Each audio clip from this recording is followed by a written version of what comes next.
தேவனுடைய பிள்ளை, எனக்கு தீங்கு வராது, எனக்கு பொல்லாப்பு வராது, என் முன்னாடி எதிர்த்திக்கிற ஒரு பேருக்கு தகுதி இல்லை. அல்லேலூயா. நீ உயிரோடு இருக்கும் நாளெல்லாம் ஒருவனும் உனக்கு முன்பாக என்ன பண்ண முடியாது.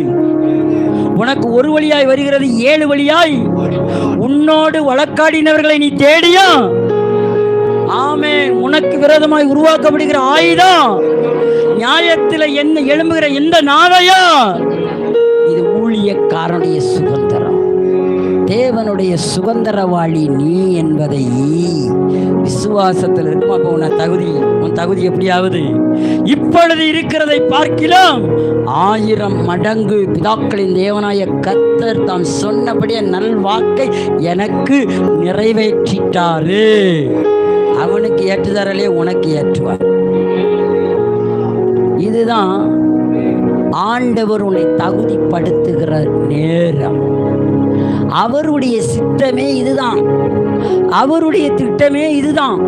இந்த சித்தத்தையும் திட்டத்தையும் அவன் தெரியாம நான் தகுதி இல்லாதவா உன்னை எவன் போய் சொல்ல சொன்னா அவற்றை போய்.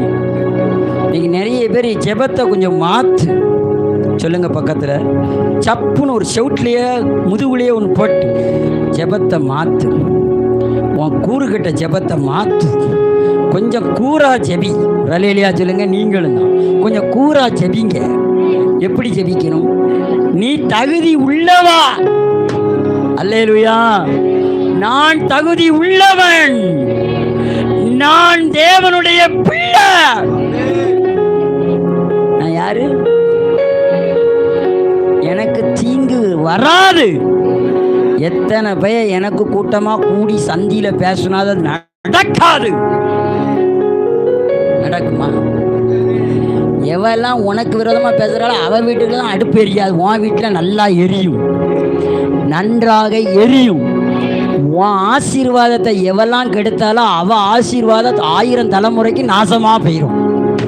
ஆனால் உன் ஆசீர்வாதம் 1000 தலைமுறைக்கு உன்னை பின்தொடரும். காரணம் உன் விசுவாசம் உன்னை தகுதிப்படுத்துது. தகுதியின் அடிப்படையில் தேவ சித்தம் உனக்குள்ளேயும் எனக்குள்ளேயும் உன் தலைமுறைக்குள்ளேயும் என் தலைமுறைக்குள்ளேயும் உன் சந்ததிக்குள்ளேயும் உன் சந்தானத்துக்குள்ளே நிறைவேறும். சொல்லும் போது கையை தட்டி டபடா. இங்க உனக்கு உணர்வு வரலையே, உணர்ச்சி எழுச்சி வரணும். எதுல வரணும்? இங்க வரணும். அல்லேலூயா.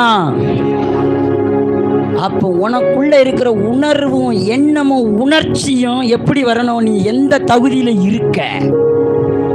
வருமா நம்மகிட்ட? வருமா கரடி? வருமா புலி?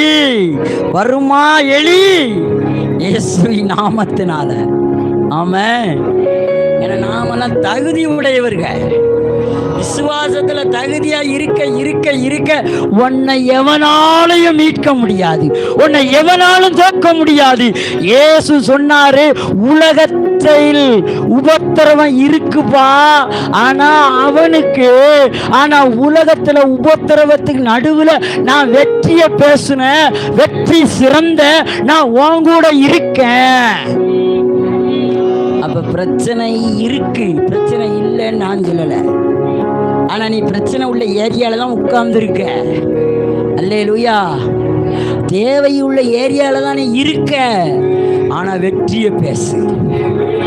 அதுதான் தேவ சித்தம், அதுதான் தேவ நோக்கம், அதுதான் தேவன் உன்னை தகுதிப்படுத்துவது. பிதா இயேசுவை எப்படி தகுதிப்படுத்தினாராம் தெரியுமா?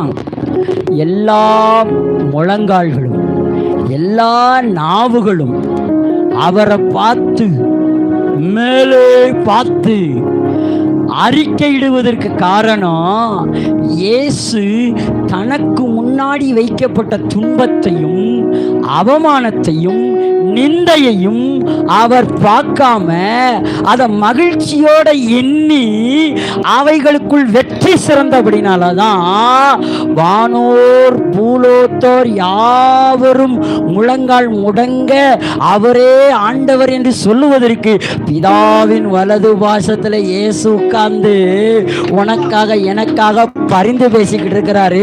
நான் வெற்றி சிறந்த ராஜா, வெற்றி சிறந்த